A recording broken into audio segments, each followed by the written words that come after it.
that really this is the path that they want. But you have to have the right coaches in place and the right development. I'd love to see coaches on kind of a same page across the board, like a real union in a sense, that we are like all kind of sharing ideas and kind of on the same page with development. It's not so sporadic and sparse and you're doing your thing and I'm doing my thing over here, especially when it comes to like developing future US national team goalkeepers, future pro players, MLS, NWSL. Like that's what I would like to see. Do I think that's going to happen in my lifetime? I hope so. But that is what I think needs to happen. And it needs to happen at the field player level as well. Yeah. Serge, anything you want to add? Yeah, my big invest and educate. Invest in goalkeeping and educate. Because if you look at what England did in the FA, and you look at how big their goalkeeping department is, now obviously I know the US is bigger and more spread out, but we can get some licensing together, which would be fantastic. Because then I think to Saskia, what you're saying, now we're all on the same page. Yes. Because we have something to work off of. And I think invest in having people who can help spread that and help teach that and help be there. Because right now I think we're all doing a great job of helping each other and in our respective, pods and doing things like this. But I think we have to have something that goes to everyone. But I think you have to invest in it and you have to educate everybody about it. And I think that's the challenge. And I would love to see something as far as like whether it's, you're just bringing in, you're identifying coaches around the country that, if it's licensing and everything like that, but you're bringing in goalkeepers, and there's no reason that you can't have goalkeeper camps themselves alone. Like to identify not just, I'm doing a camp over here, you're doing a camp, but like a tangible camp that you would, when you identify a national team players and field players and everything like that, there's no reason that you can't just do that for goalkeepers and start having a mass camp with different coaches. And now you're all integrating and you're getting the same philosophies down, and now we're connected. You're so spot on, Suska. I never even thought about that, but like, why not? No, but like with these youth identification camps, it's 70 midfielders from Southern California and 3 goalkeepers. Yeah, exactly. And they're getting their and it's my podcast, so they're getting their ass kicked, and you're really not getting anything like that much out of it. And how are you, like, why not kick all the field players out, bring the goalkeepers in different age groups, and have those identification camps just for goalkeepers and the coaches. There needs to be more full-time goalkeeping staff within the federation, because right Totally now there's not enough, and it's no disrespect to the people that are doing the stuff from the identification process, because I think there's some fantastic people involved, but there's nobody with a real goalkeeping background, and there's nobody that's really focusing on the goalkeepers, and I think it's going to become a problem sooner than later. My hope is at some stage, especially for the NWSL, that there's a reserve league that comes in, so that I absolutely agree. To get more opportunities for not only goalkeepers but for outfield players to play, because the only way we all know you get better is through experience. And training, yes, is going to prepare you and make you better, but games are the ultimate teacher. So can we add another layer to it to allow us to let it grow? Because especially for the goalkeeping, I think it hampers their development, because we have to win games. So there's not a lot of opportunity to just play goalkeepers to play goalkeepers. Like, how I feel about the Super League. I feel like I feel like that should be the other league. Like, I can say what I want to say, but why not? Like, why? It's in the opposite season. Your goalkeepers can go to these teams and play, and it can be more competitive and everything. And you can move the players up and down, and they can come back in and play. And I'm just like, instead of competing leagues, like, I don't. Hey, I mean, look at what happened with NASL and MLS. That did not work out for NASL. Yeah. I'll tell you that a few years back. So as we start wrapping up, and again, Serge, thanks for taking all the time. I think Thank you for having me. I really enjoyed. Yeah. Really love talking with you guys. I really do. So thank you. I mean, and the thing is that if you want to be able to, because the thing is, the great thing I love is we've been talking about, getting different perspectives, and getting feedback from different types of people. And for those of you guys who are not familiar, like, again, there is the Union Pro Mentorship Program through Union Premium. And Sergio is a member of that. And he is available in office hours. Before we kind of share how you do this for maybe some people who might not be familiar, Serge, first off, why did you feel it was important for you to get involved in a platform like this? I think it's for me, giving back and helping players and coaches is such a huge piece to me. I was very fortunate as a young coach to be part of the Soccer Plus community with Tony, which opened so many doors for me to work with so many fantastic people that at this point in my coaching career, I think it's really important to give back. And I think it's really important to not only help goalkeepers, but also help younger coaches that are trying to figure things out and that are trying to learn or trying to figure out what the best route for them to go is. So for me, it's about giving back and helping the goalkeeping community. No, and by the way, everybody, it's really, really easy to do this. All you literally have to do is when you go on the landing page on the Union, whether it's on the desktop or on the mobile app, you just go to one-on-one coaching, click on that. Then you'll see all the different coaches or pro mentors, because there's sometimes players there too, that are available. And look, Sergio's right there. So he's available. I look and see. I'll look at this. He's available Thursday right now. He's available right now, guys. Just click on him right now. Totally kidding. Then you click on Sergio. You'll see what his hours that he's available, the slot times, and then you press book now. And then it asks you for your identification to make sure that you are the actual person. And then you're good to go. That's it. That's it to do. By the way, guys, we've also set it up so that all the different pro mentors are available just in your feed. All you have to do is if you go to your feed and you want to filter based on the different mentors, their content, you can do it based on their content right here, which I believe Sergio is right there. So once Sergio gets content up there, no, I'm kidding. We have some content for Sergio ready to go. You can check out all of his stuff. It is very, very, very straightforward to do this. And if you guys do not know how to join, it is very simple. You literally get the link, or you go on the Google Play or App Store on the Apple, whatever that thing's called. And you can sign up and make sure you do Union Premium, guys. That's where all the good stuff is. Otherwise, you just get the engagement forum, which is still great to learn, but totally worth the $4.99 a month to be able to work with people like Serge or Saskia. And if they're not available, you can see if I'm available too. No, there's other great people too. Obviously very excited about this, and Sergio, massively excited, that you're involved. And actually, Liv Sakani from Racing Louisville's already been doing sessions. Whoop, Louis, can you see me? Can you hear me, dude? Yeah, how you doing, mate? What's up, man? How are you? Welcome to QVC. Welcome to the. We got the scrolling ticker going here. We got ads going. All sorts of fun stuff going on. Like Sky Sports News. I love it, man. I love it. Oh, man. Dude, thanks first off for doing this, man. I know you've got a lot on your plate right now, so I really appreciate it. Yeah, no worries. It's good to jump back on. Yeah. I mean, dude, outside of just doing Villa updates, Well, let's see who's here. Oh, who else would it be?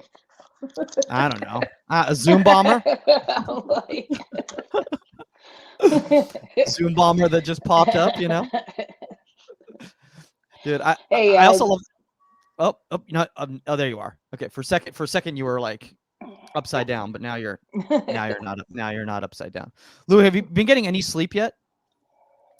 We just managed to get the youngest one sleep trained, so she's in her own room, sleeping 10, 11 hours right now, which is a big help. Yeah.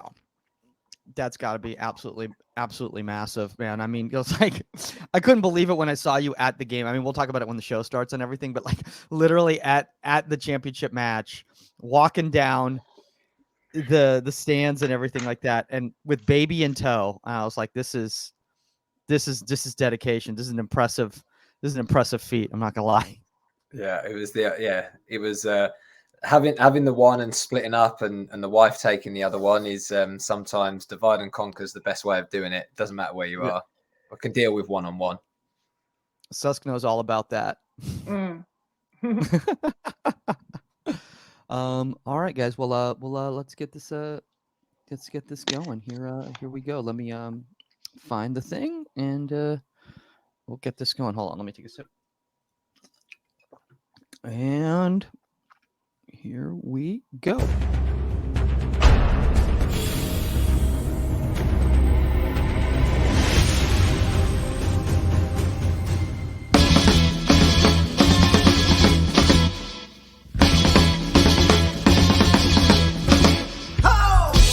Welcome to Inside the 18. I'm Michael Magid, live from Hollywood, California.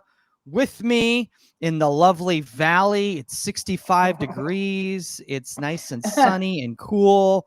The one and only 99 World Cup winner, Saskia Weber. And joining us from an even more temperate climate than Woodland Hills, California, Louis Hunt of San Diego Wave. Louis, San Diego, the weather, honestly, probably some of the best in the world, I'd have to say. I will say it did rain yesterday. So wait, what? Yeah, believe it or not, but it's been unbelievable. Yeah, especially the last month or so. Little cooler in the mornings, and then sun's fully out, blue skies by 9 a.m. Can't complain. So when's your first favorite time to do the training? Is it when it's nice and cool out, or do you like it sunny and kind of a little bit warmer and dry? Yeah, right now is actually really nice because we're still doing some like small group stuff, and we start at about 9:30, and that's beautiful. It's a little cooler while we're setting up, and then by the time we start, the heat kicks in, but it's beautiful. So yeah, really nice at the moment.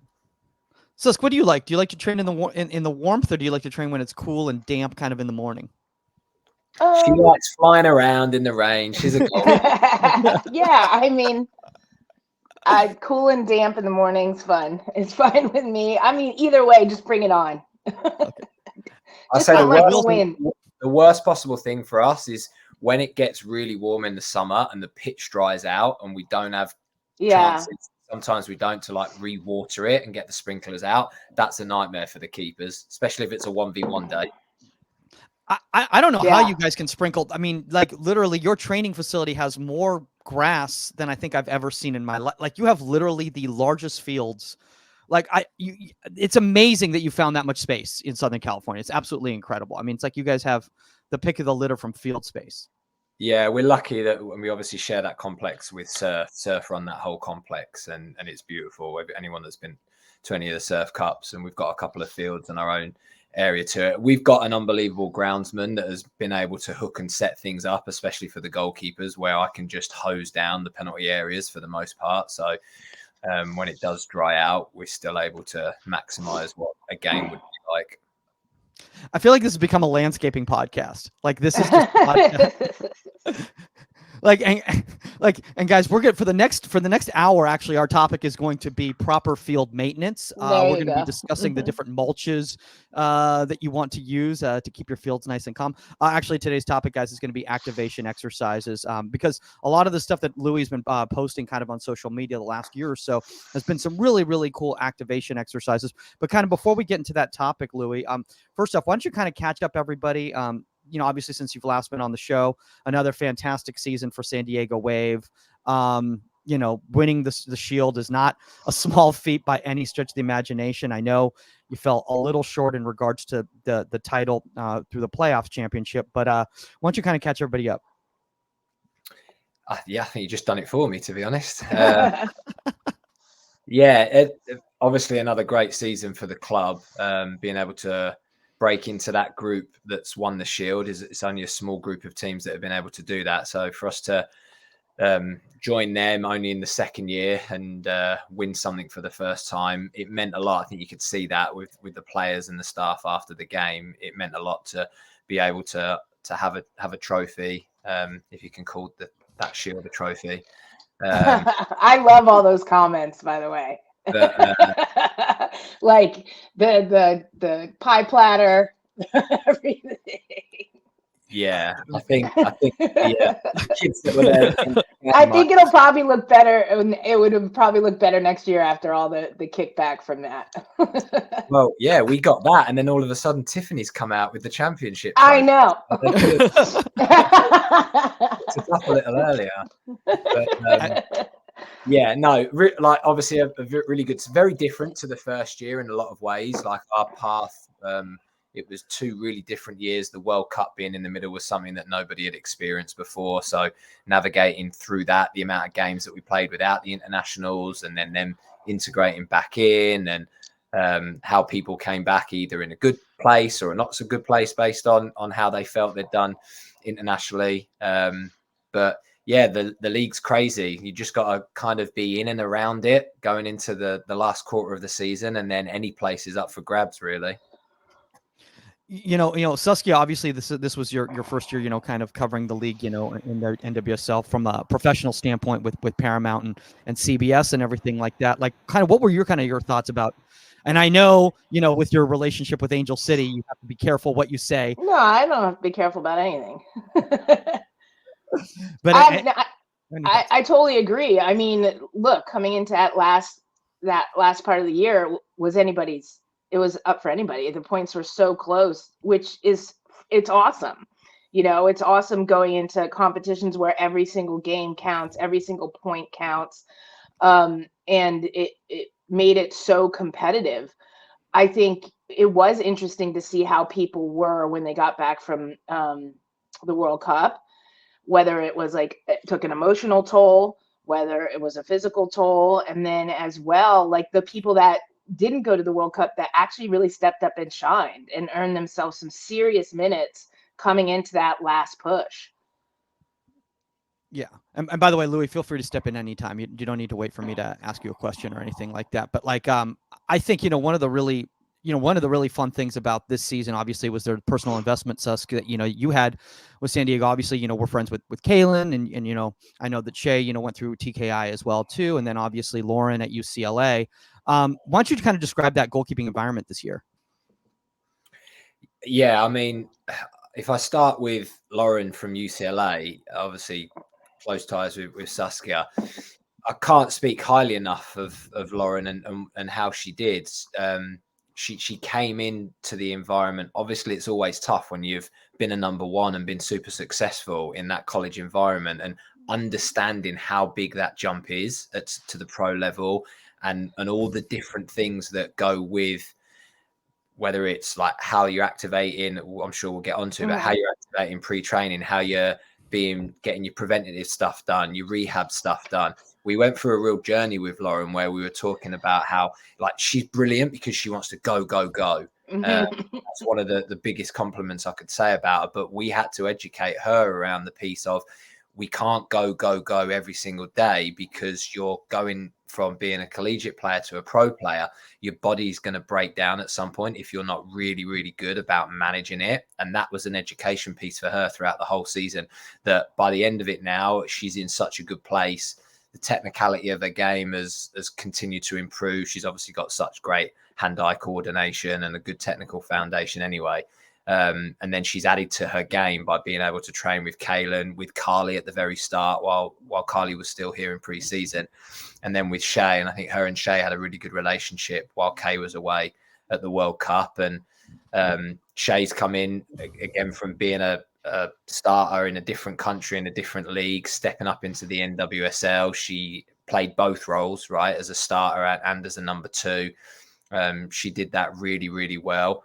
And yeah, Kaylin, I think everybody knows how special she is on and off the field. Another solid season from her while going through everything with the World Cup, and how she integrated the other 2 and was able to make them better, but also allow those 2 to make her better as well. Because I think as a number 1, that's a special skill set. Kaylin's very generous about how she also allows the 2 and the 3 to still feel fully part of it and fully involved, and gives them the opportunity to develop and learn as well. Adding on to that, and Saskia, obviously, we all have a relationship with Kay, but one of the things that always struck me about her is the reason that she's world-class, not just on the field, but is off the field as well, too, in regards to just every communication ever had with her. It's all about continuing to learn, continuing to help others, whether it's in goalkeeping or in other ways, and really continue to improve the goalkeeping community as a whole worldwide. Yeah, I think the thing, if you talk about Lauren coming in, I think, sitting behind Tegan for 2 years at UCLA actually helped her in a sense, like, because she knew what it was to be in that position, to not be a starter, to have to fight for it, but to show up every day and learn and realize, what you need to work on. And I think like it's a great crew you have there, keeper wise, because with Kaylin, with those mentalities, they are open to help each other and to grow off of each other. And you don't always get that with goalkeeping crews. And, when you do, it really just elevates everybody's game.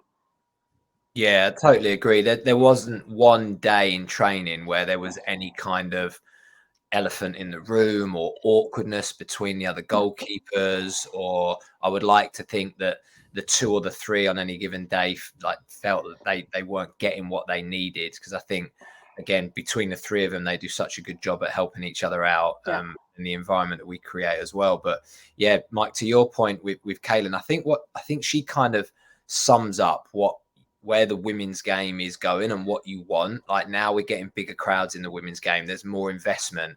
And I think she's very aware of that. And so she wants to give back. She's the last player off the pitch in the home games, going around signing autographs for fans and pictures and giving her gloves away and that. She's got a real special connection with the fan base here, whether they're youth goalkeepers. I remember last season, actually, there was a tournament going on at the field. So when we came out of our fields and walked onto the surf fields, two little boys came up to her with her dad.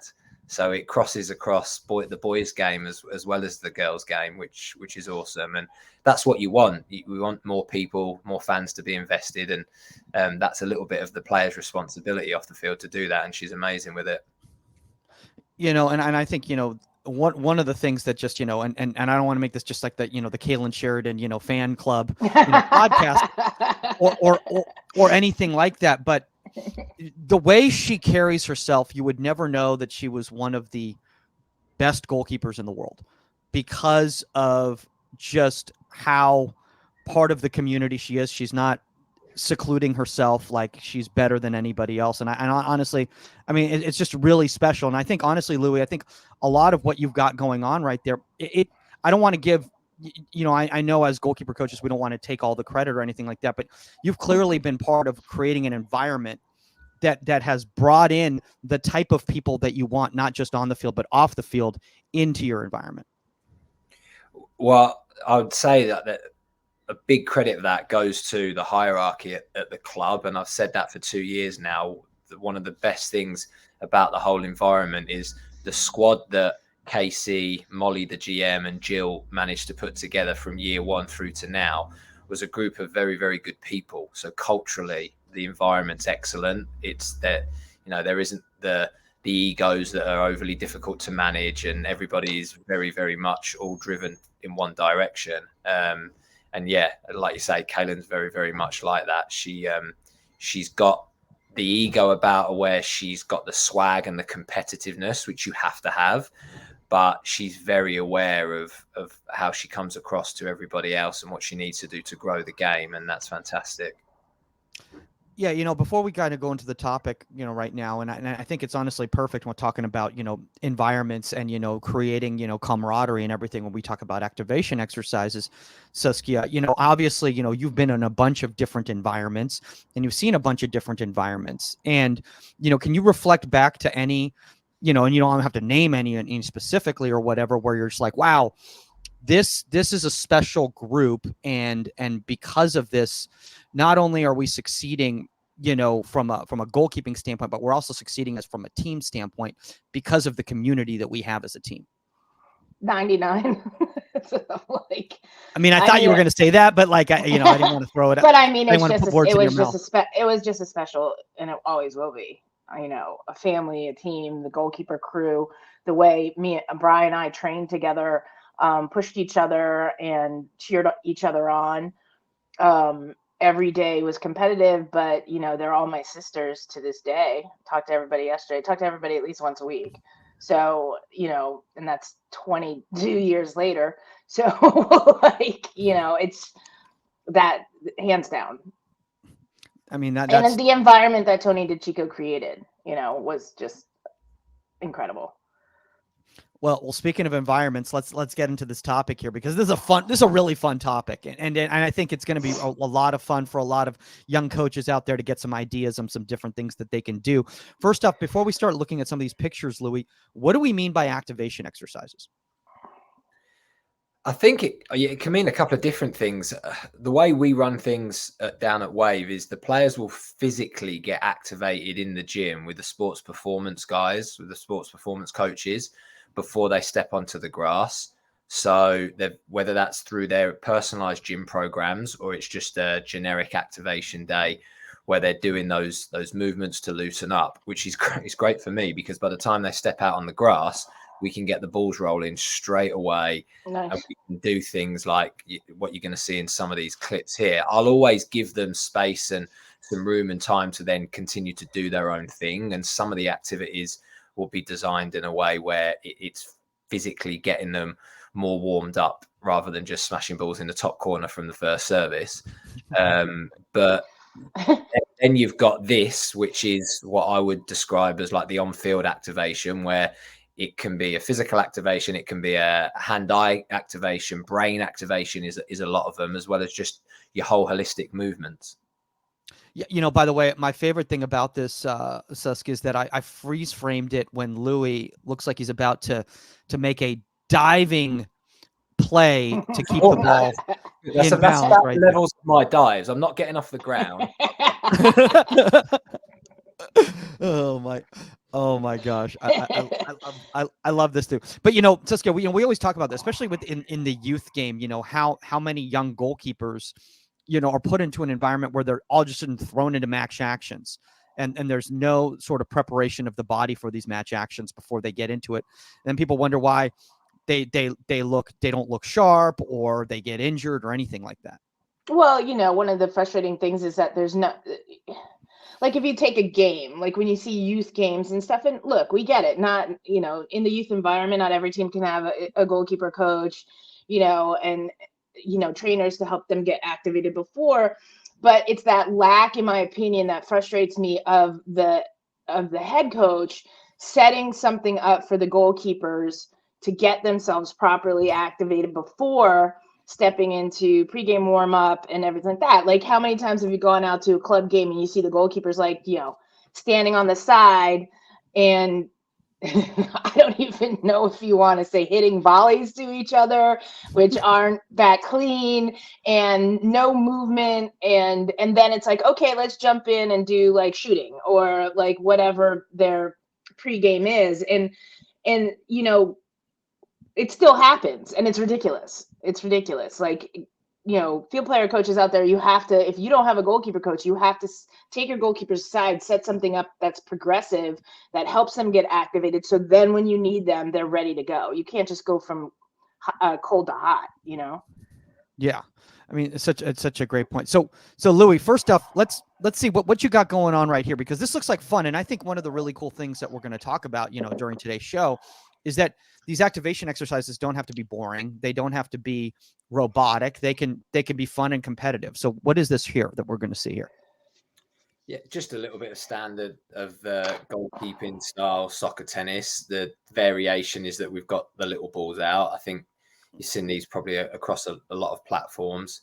And the mini ball's obviously there, so you get a little bit of different hand-eye coordination, activating the brain. It moves differently than a normal size 5. Yeah. Wait, hold on. I gotta stop you right there. Hold Look on. We at gotta see that. We gotta Okay, see that LB. again. Watch this one, LB. Watch it. Oh my gosh. When? The problem with all of that is I still lose the point because of the move. So Yeah, like, we got to look at that. and then watch LB with watch her save this. yeah, she killed me. Oh! You So know, I think we went from a 2v2 game to then like round the clock. And if you ever played round the clock with table tennis, where you're hitting the ball and you're running around, like, I don't know, we used to do it as kids. So from the original 2v2 here, then I think as the clip goes on, the one where they kill me. So I get the point off Lauren there, and she gets it. So you just you got 1 or 2 touch to pop it over. You can But kill someone on the touch. You can't But the key thing with this is like it's not realizing what you're like. It's fun and everything, but those little micro movements, those side shuffles, those quick reactions and everything are just they're activating every part of your body. And it at the same time you're just like competitive, you're having a good time. And like you said, Mike, it doesn't have to be like stagnant and boring every day at practice. Like this speaks. And how many times in a game do random little flicks and stuff like that happen anyway? So I think that's the key part to it as well, Saskia, as well as, like you say, the little micro movements that sometimes they're the really difficult things to coach or train because you just want players to naturally be able to do them. But it's all these movements possibly could happen in a game that absolutely train in an organized goalkeeper activity training session. So you got to try and bring them out in other ways where it becomes a bit more unpredictable. 100%, because like you can't like set it up in a normal training session, but this does it. And all of a sudden in a game, you're going to see Sheridan like shuffle to the side and get that paw down and flick it wide. And you're like, wow, and you're like, these are the ways you train that. Absolutely. And my favorite thing is that, how many times in the game have you seen a goalkeeper with their head facing the floor, covering themselves, trying to not get smashed by the ball? I mean, that's some U8 stuff right there. I'm not gonna lie. I've seen that ASO move quite a bit.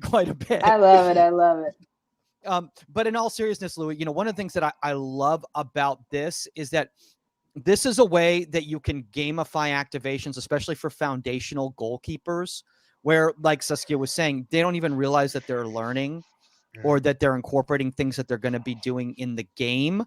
They're just trying to have fun. And I think, to be honest with you, I think it teaches young goalkeepers to be improvisational within matches, as opposed to like, oh, I got to move my feet this way and catch the ball this way. Because it's not always going to be like that. Mike. No, keep the ball out of the net. And do it however you can. And this, said, like, figure it out.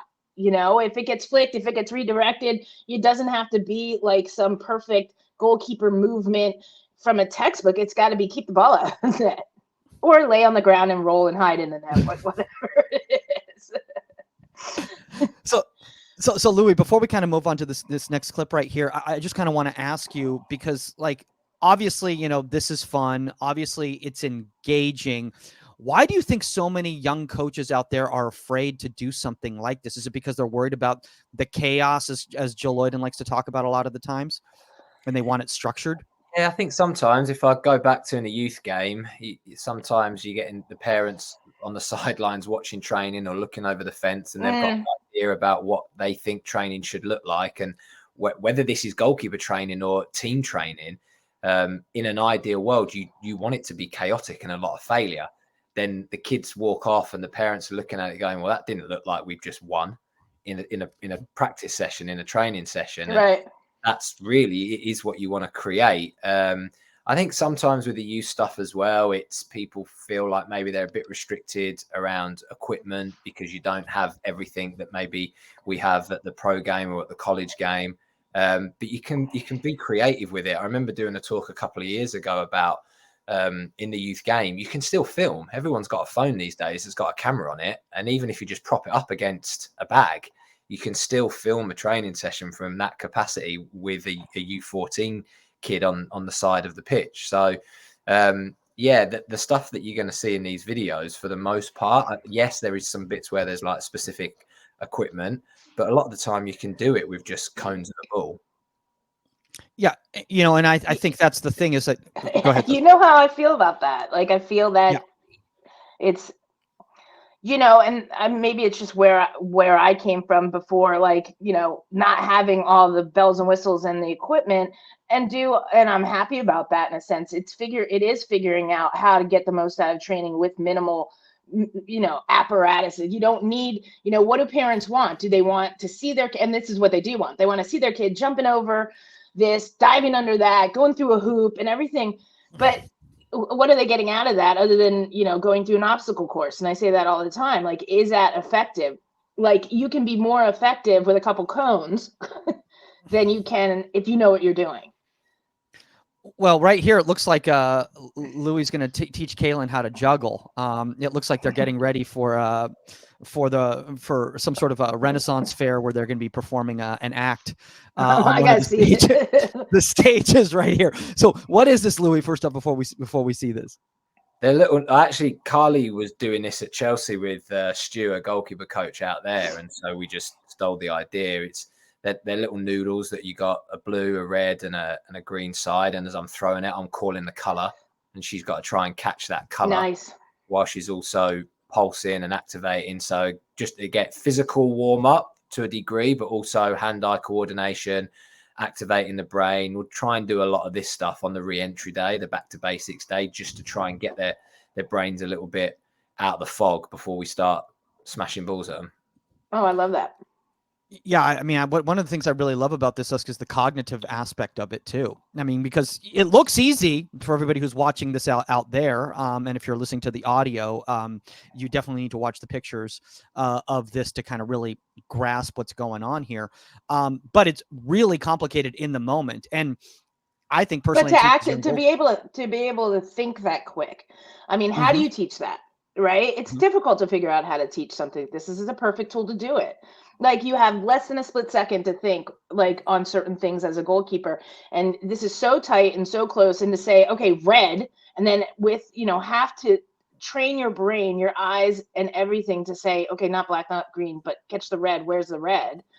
These are ways to train that. And I think you can make this really, really goalkeeper specific around your eyes, watching the color right onto your hand, which how many times are you talking about watching the ball right onto your feet, especially when you're making saves that go beyond you, and goalkeepers don't. Ball goes beyond them and they just make a dive rather than watching that ball and moving the head all the way over. So tiny little things you can almost con the goalkeeper into learning by coaching them without even really talking about it. See, I love what you just said right there in regards to, like, without even coaching them about it, because I think one of the problems, Louis, with young goalkeepers is, and especially with young coaches with young goalkeepers, is that they try to over explain something as opposed to just letting them figure it out in the moment and letting them fail. And like you were talking about with the failure thing. So yeah, no, absolutely, 100%. Yeah. Suska, I want to ask you, in regards to this right here, because this is obviously, something that's really difficult to do in the moment, until you kind of get the hang of it. Do you think something like this is too complicated to do with, like, 9s, 10s, or do you think No. you can start at that age? You can start at that age. Not at all. Okay. Not at all.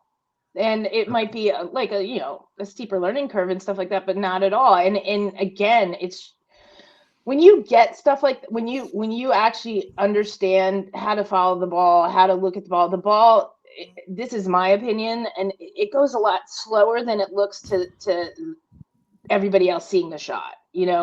When you lock onto a ball, you follow it properly, you see it, you make saves that if you couldn't do that, you wouldn't make. And so I don't think this is too advanced to start using with younger players. No. Louis, obviously, you worked, as a director at Surf, which is a massive club and one of the best in the country out here in the United States for a long, long time. Did you have all these types of activation exercises with the foundational players too, or was this something that just kind of came about when you got into the higher levels? Yeah, one of the big things I was trying to push a lot while I was at Surf was, especially with our Zone 1, with our younger kids, was to try. I don't think we never actually really properly did it, but I wanted to almost have once every week or once every 2 weeks a goalkeeper style day for all of the young ones. Because the reality is at U8, U9, they're all probably playing a quarter of the game in goal, or half. Right. They're playing half a game in goal. And things like this, I wanted to have and do and incorporate, where it was all just hand-eye coordination, learning how to move, learning how to fall. Because what happens is at that young age, those kids love those types of sessions. The ball can still be at the feet at times, but you're learning like all those different motor skills. And you're kind of convincing or conning younger kids to like the goalkeeper position rather than the traditional way of is you're going in goal. I'm telling you, you're going in goal. And the kids like, I don't really want to stand there and have the ball smashed at me. I want to go and be the one that's up front scoring. Whereas if you can get them to really love all the different nuances of the position, I think you widen the goalkeeper pool a little bit. And we would do some of these things. So we never got to the point where I was able to really implement that across the teams. But when we had our zone 1 goalkeepers, we did have all of them in together, me and one of the other coaches. And we was able to have fun little games like this, especially the soccer tennis stuff.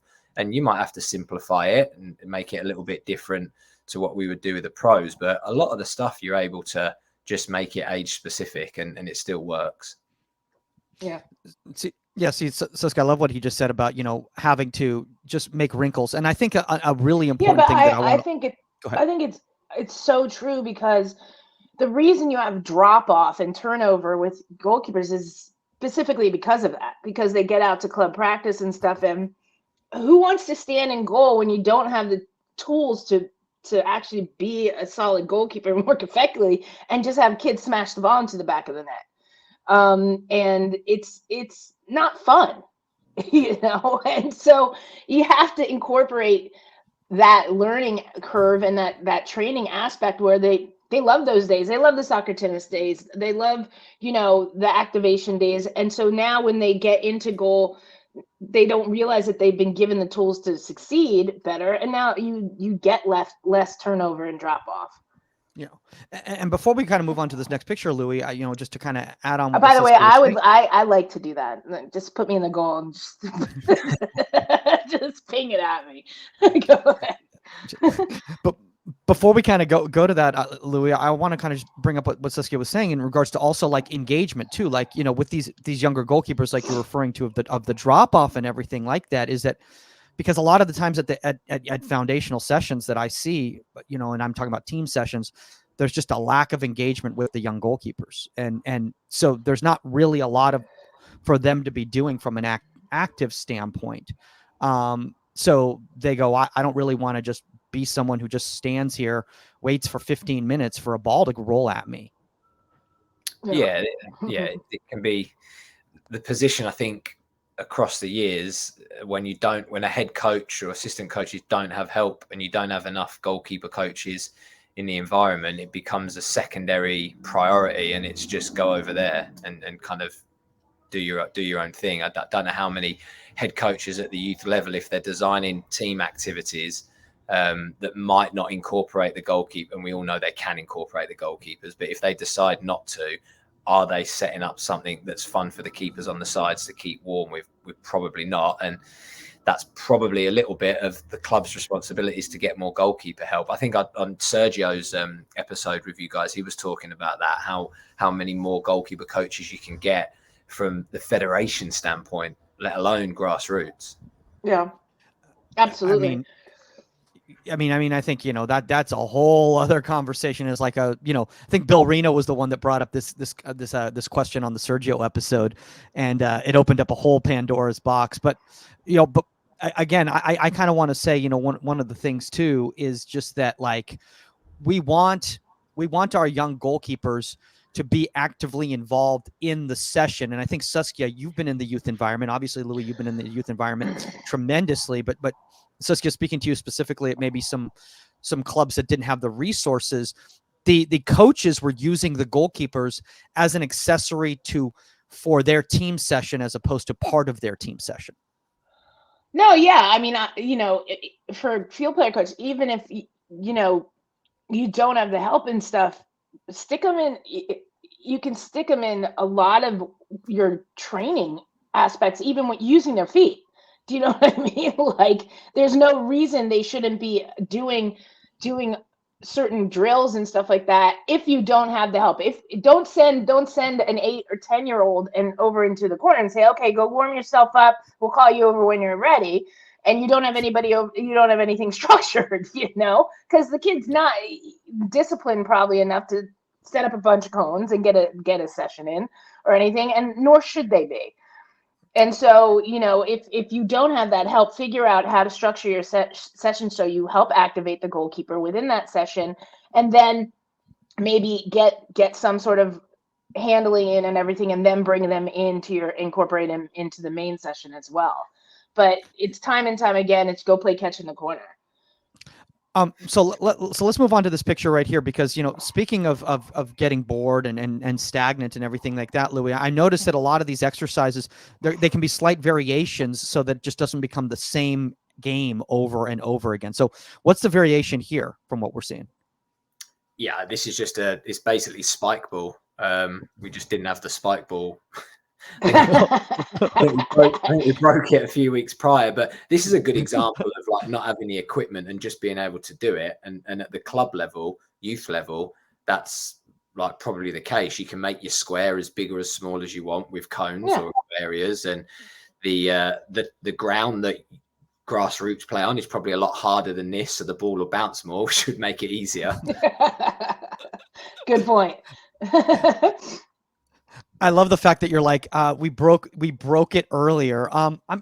San Diego Wave get like 32,000 people at a game. They can't afford to get you another.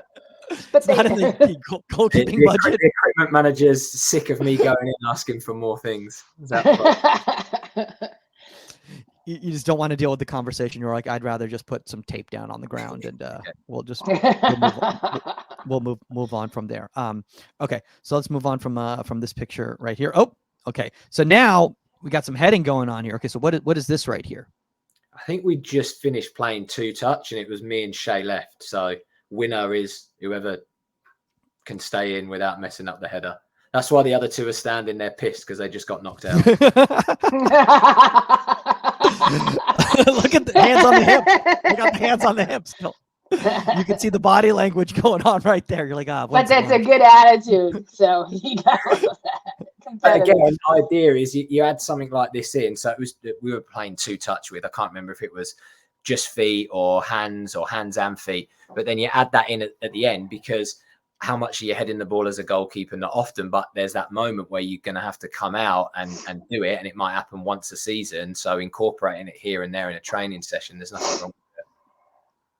Oh, I can't tell you how many young goalkeepers have made a meal out of that situation at the top of the 18, coming out and trying to head the ball is a very frightening thing. And by young goalkeepers, I mean me in men's league. That's who I'm talking about right here. We definitely don't train it up, but it is. But you just brought up a good point, Louis. And actually, Jake Davis, who we're gonna have on the show next week over in Calgary in Canada. He had an exercise similar to this with Houston Dynamo. And I think one of the great things about it is teaching young goalkeepers, and I know obviously these are pros, so it's a different scenario, to be able to problem solve.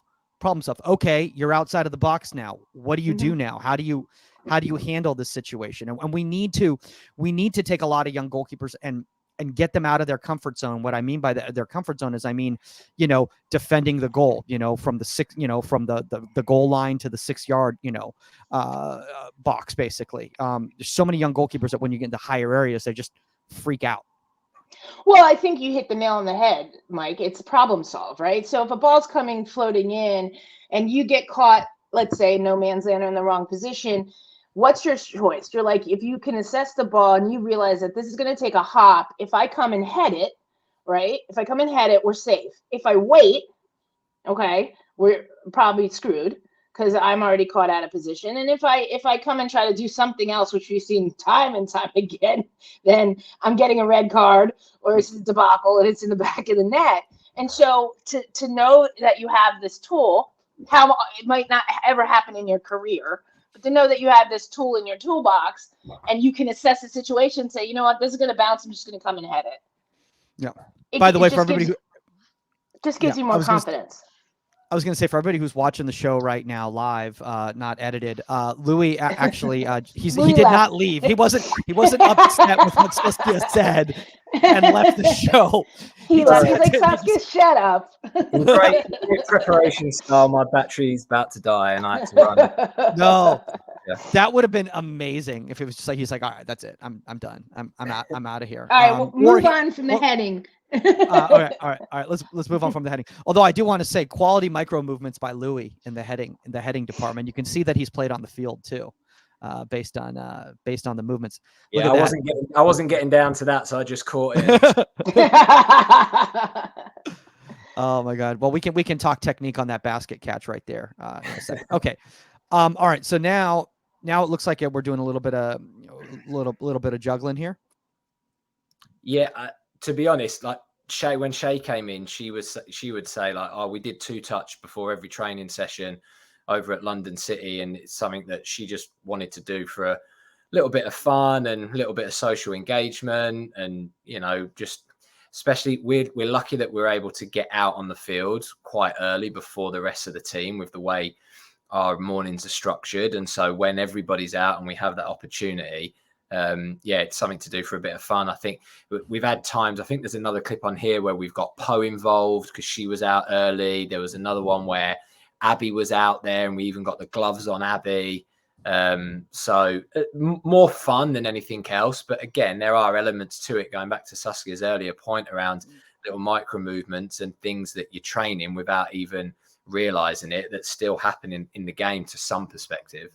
Absolutely, because you're working on your touch and your finesse of your touch. And and how often do goalkeepers, which should be often, get like work on it in this environment? And it's fun, but now you have a soft touch on the ball and you're controlling a ball and it's 2-touch and everything, and you never know what might happen in a game. So oh my God, the amount of shocking pass backs you can get sometimes, and you got to find a way to improvise and deal with it, and and either put it down in a quality position where you can make a play, or how to clear the ball cleanly. But so one thing I love about what Louis just said right there is that this is something that Shay did with her club team prior, and that she enjoyed that. I love the fact that Louis just brought up empowering the players to be involved in the process, as opposed to just telling them what activation exercises we're going to be doing. no, absolutely. And that just means that it's a great environment, that she feels confident enough that she can come in and say, hey, I really love doing this. Can we incorporate it when we can and stuff?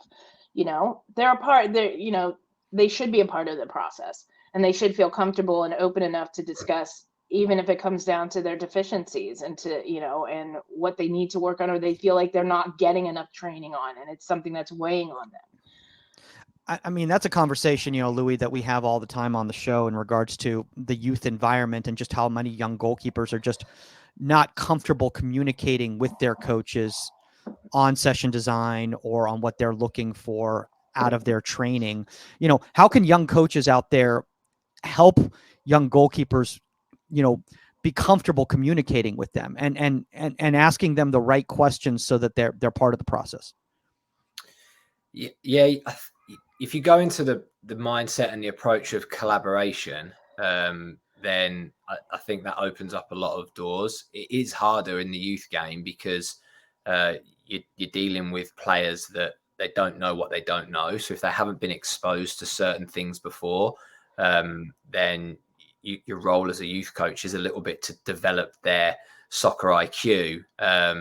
But trying to create environments where it forces them to think outside the box or have that freedom where they feel they can ask questions and they can go up to the coach and say, hey, can we do this week? Or I really liked it when we did that. Or how can we tweak it? I think if you can create environments where you really encourage that, then I've found in coaching, it's where you end up being the best coach, is when players give you a little bit of advice or feedback and collaboration. Absolutely. And Louis, I completely agree with what you're saying in regards to, like, you don't know what you don't know. And then obviously, when you're talking about an 8 or 9-year-old who's just learning the position, that is a very difficult, hey, what do you want to work on today? Oh, I've never done this before type of a thing. But, when we're talking about like college recruiting age and Saskia, we've had these conversations. Obviously, you were involved in the college game. For a goalkeeper to know themselves and what it is that they need to work on in order to get to that next level is so important. Absolutely. And to feel that they have the comfort to be able to go to the coach and talk to them about it and actually get feedback from the coach. But there's a fine line. You don't want the kid coming back and be like, "Can we just do a power diving today?" There's got to be a reason for things, and you have to have a conversation about it. If LB will be the first to tell you that, like, she put so much time and effort into her distribution game even before I got to UCLA, off because she struggled with it, and so the amount of effort that she put into get as solid as she is, driving the ball, serving the ball. She still shanks the ball, or she was her senior year, but the work she puts in, but to have those conversations and what do I do and how do I do and set up an environment that they can feel comfortable to do that in it's key. And I agree with you. That's when you become the best coach, honestly.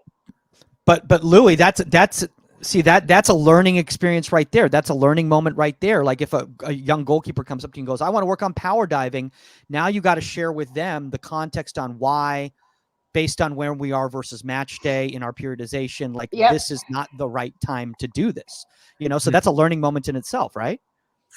Yeah, and there's a maybe it's a little easier at the youth level where you can dictate things a bit more, but I'd say college and pro, that's where you sometimes have to meet the goalkeeper halfway.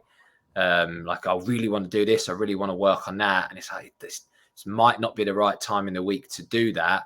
I've had that probably across the whole 2 years, is how you find that common ground. And again, that's the collaboration piece. And going back to the original point as well, Mike, with the youth game, is you've got to be okay with a bit of trial and error as well, like and okay with the kids not knowing and going through that awkward bit about, right, come on, who's going to come up with an idea for training next week?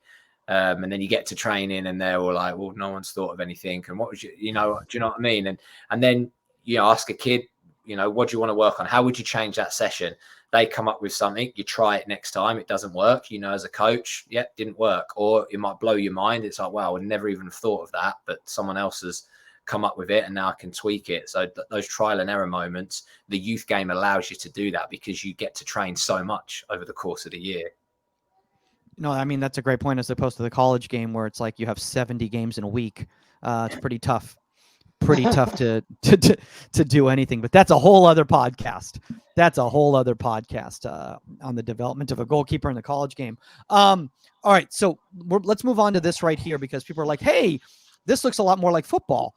What we're seeing right over here. So these are some one-on-one activation activities, and Louis, and I think one of the things that I'm sure is important for young goalkeeper coaches out there to hear is that exercises have to be based on kind of where you're going to be going with the session, as opposed to just, we're going to do spike ball and then we're doing whatever afterwards.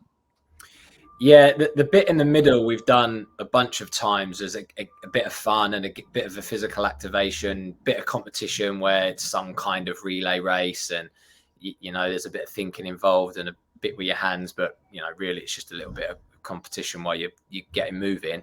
And then we added the goals at each end, so it would turn into, like you say, a progression bit where that's where they're getting their kind of activation into exactly what we're going to go to next, which was a 1v1 session, rather than just doing the bit of fun and then going into something else and then going into something else. So we might have been a bit short of time today, so you get a little bit of both in. Or just across the board, you just add different ways of adding different goalkeeping elements into different warm-up activities. The bit in the middle with the cones and the poles, we've done in some capacity a dozen times throughout the season, and this was just another variation of it. Yeah. So, any thoughts? No, I think it's great. Again, it's finding different ways to get the activation in. And if you're stepping into 1v1 from here, like you need to find ways, number one, to keep all the goalkeepers like moving and doing something. And then two, like it's a progression, it's not just, like you said, chaos, spike ball to chaos. Yeah. I think, one of the things too, Louis, is that a lot of times, especially with a younger coach who's maybe not as experienced, they'll have a whole session design, they have a whole session plan, and they get there and, oh, field 3 is actually taken. So we've got this 12-yard area. And by the way, coach is going to need them in 15 minutes, not 45 minutes. So, and a lot of times they panic and they try to rush their session as opposed to finding a way to maximize their time. Yeah, and I think the more you can design activities where there's multiple topics to it, it helps with that, right? So then you're covering more than just one thing. I think modern way of coaching goalkeepers is there's probably always an element of in possession in with defending of the goal or defending of the space, which helps with that stuff. Yeah. Now I'm looking here. You're using different size balls when it comes to these activation exercises right here. Do you think that's really important when you're doing these type of exercises? And is it for the cognitive reason or is it the physical reason? Like why do you do it? Yeah, a little bit of everything. One, it mixes it up for them. So again, our season feels like it goes on forever, but training 4 or 5 days a week for 10 months or whatever it is, 9 months, you've got to have different ways to mix it up. So we played this game before with the size 5s. We started it with the tennis balls. There's definitely an element of how your brain reacts differently to the little one and go into the big one, and then how your eyes have to watch the ball onto your hand more. And I think across the board of your development, that helps. Yeah, I see the competition flowing through everybody. They're throwing their hands up in the air when they score a point and everything this like is that. Actually this game here as well. It's shuttlecock. I forget the name of the company, but it's like badminton. Yeah. It's like that. So that was way better than the tennis ball for the hand-eye coordination and really watching it. That was a fun game. I think we did that every day that week because it was, I liked it. This game is awesome too. This whole sprinting game right here. I'm not gonna lie, all of these just look like fun. Like I want to go out there right now and just do these games myself. Well, this one, I think I might have posted this on Twitter. I saw this from somebody else as a field player game where they were running to the ball and they had to get the ball, and then I forget what they did afterwards, dribble and turn or something. And I thought you can change that and make it more goalkeeper version and turn it into not just a little bit of competition in a warm-up and a bit of a physical activation, but you can then turn it into how you're defending the goal in some capacity as well. So I put the little white lines in so they had to drop in and defend. They couldn't just get it. They couldn't just straight away. Be big. Yeah. And then there was points involved. I think like if you saved it, you got a point. If you scored, you got 2 points. If you got the ball first, you got a point. Different things like that. And I think go ahead, Susk. No, I just love it because I love that you have the line there to incorporate that negative movement, but at the same time, you have to pay attention to what the person with the ball is doing, because if they get behind the white line to stop, you have to change your body position, make sure your body weights forward, and make the save. And they're quick reaction saves here. It's just like what you can get on the ball to keep it out of the goal. Yeah, I love the drop. That was funny. No, I love the dropping for depth after a loss to possession. I mean, it just really realistic. Well, because if you didn't give that rule, like let's be honest, if you didn't give that rule, you just post the person up and just be big. That's very true. That's very true. But I think one of the fun things about all these, Louis, is about for young coaches out there is just be creative. Be creative and don't be afraid for something to not work, right? Like you might try some, go, you know what? That's not doing that one again. It's just not working, or find ways to adjust it on the fly. Because not all of these are going to work. Yeah, absolutely. And I think, again, going back to the youth game, it allows you to do that. You've probably got a bit more grace with the youth players than you do with the pros. So if you put one of these together and it's not that great or it doesn't work, you're going to hear about it from whereas in the youth game, they'll be patient with it. And again, they don't know what they don't know. And even if you plan something and it doesn't work, as long as you've planned it, the kids will get something out of it, even if it's the tiniest little bit of detail. They'll still get something out of it, and as a coach, that didn't work when you're reviewing it. that didn't work. I would have to change this or change that, or just scrap it completely. And that's coaching. Yeah. No, by the way, when you saying you have a little bit more grace, I don't know if you've met youth parents before, or not sure how much grace you have, which is why we have the Union Goalkeeper parent community, guys. Learn how to parent goalkeepers. Learn how to be able to handle yourself properly in a goalkeeping environment. That's a weird plug, but also just a public service announcement to anybody out there. All right, so now, as we start wrapping up, and Louis, I appreciate you taking this time, man, because obviously, you got the little ones, and you're still doing some off-season training. Let's talk a little bit about things that people can do. A lot of college players are in their off season right now. A lot of club players are going into their off season on the winter break. What are some good little exercises that they can do on their own with a server during the break to kind of keep sharp before they come back? I think this period of time is where you can really dive into your IDP. Again, I think I mentioned Serge's episode with you guys earlier, where he had one of his goalkeepers on talking about their IDP and certain things that they wanted to focus on throughout the course of the season. It's difficult to get a real consistent base on that at certain times of the year at the pro level and at the college level. But this time when you're off is you can, through your plans, what one or two key areas are that you want to focus on, and just diving into that as much as possible, whether it is something like your 1v1 spreading or blocking technique. You can break it down, you can make it really robotic, you can make it really announced, so your body and your brain starts really understanding those movements, and you get that consistency in.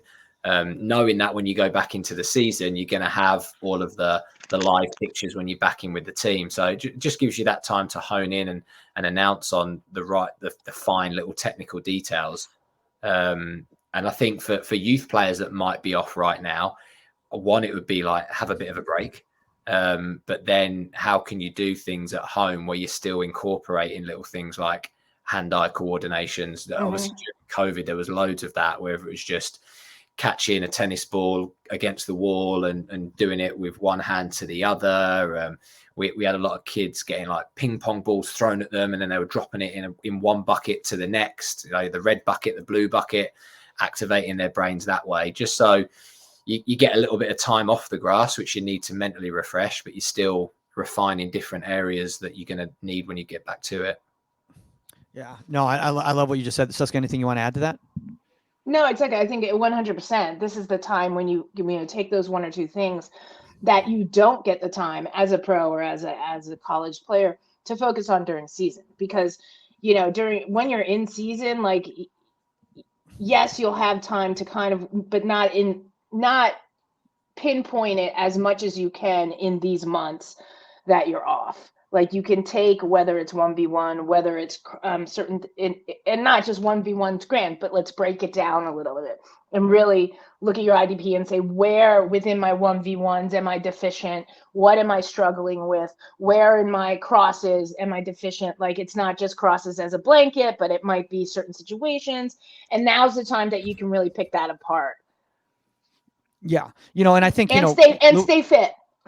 No, but I also like one thing that Louis said there in regards about a little bit of a break. I think, especially for parents out there who are listening, or watching, is that you have to recognize how much volume. What was the volume that your goalkeeper went through this year?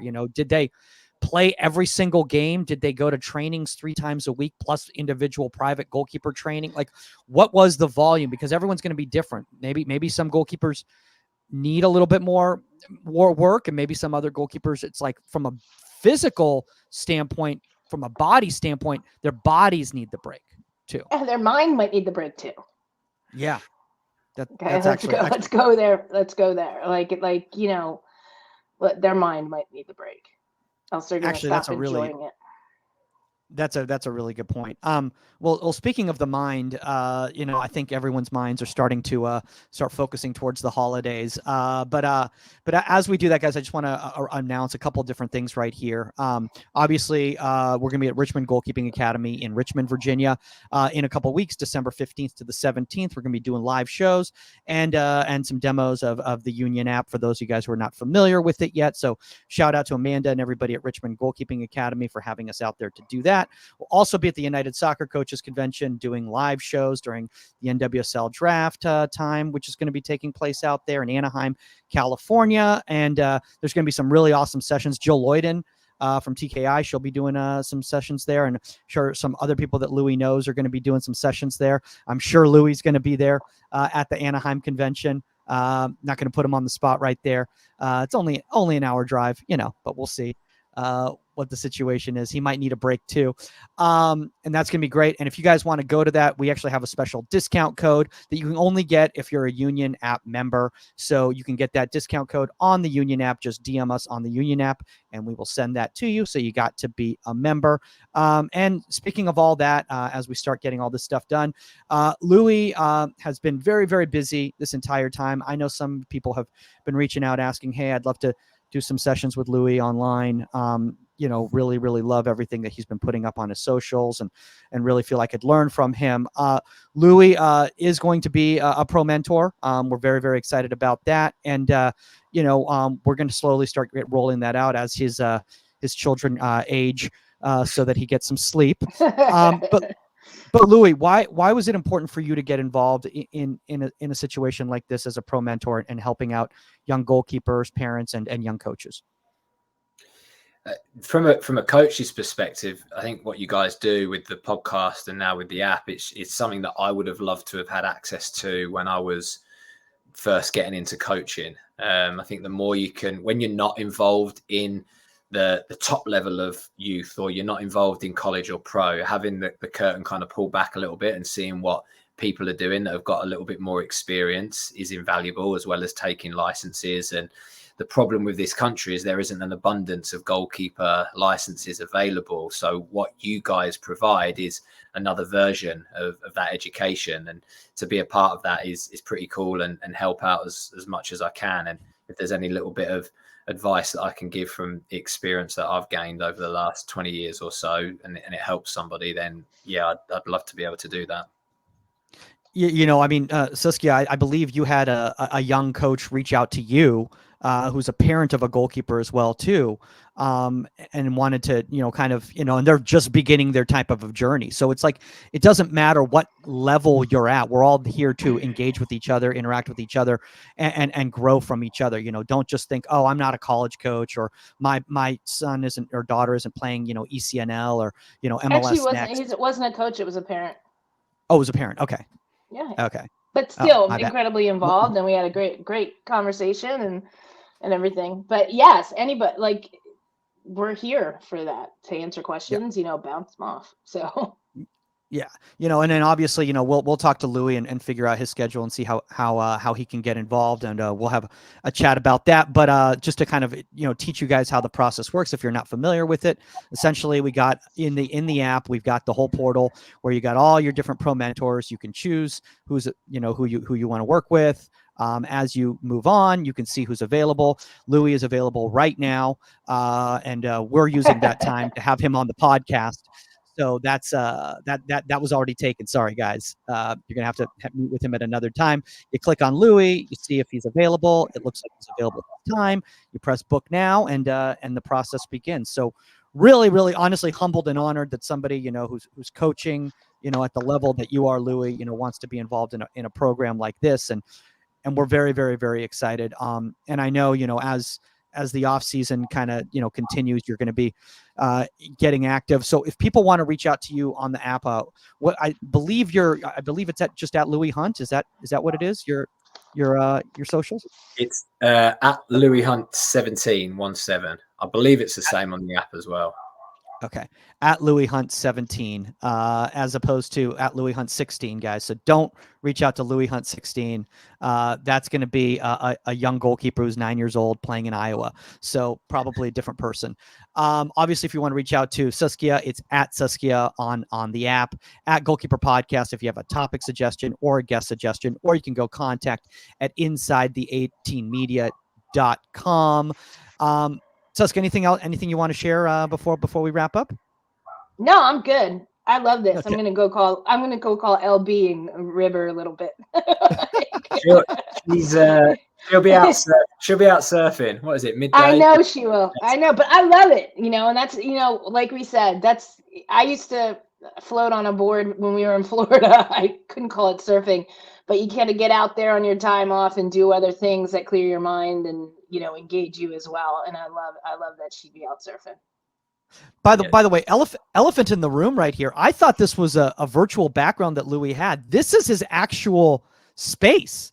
That's not a virtual background. That's actually real behind you, right? Yeah. This was originally my workspace and office space in the garage that has very quickly turned into the dumping ground / where baby stuff goes / where I know how that is. Yeah, I won't turn it around and embarrass myself and show you what it really looks like. But that's where you watch all the Villa matches. Is down there. Yes, that's where I used to hide to watch them, but now they're very good, so I don't have to hide anymore. Nice. Oh my gosh.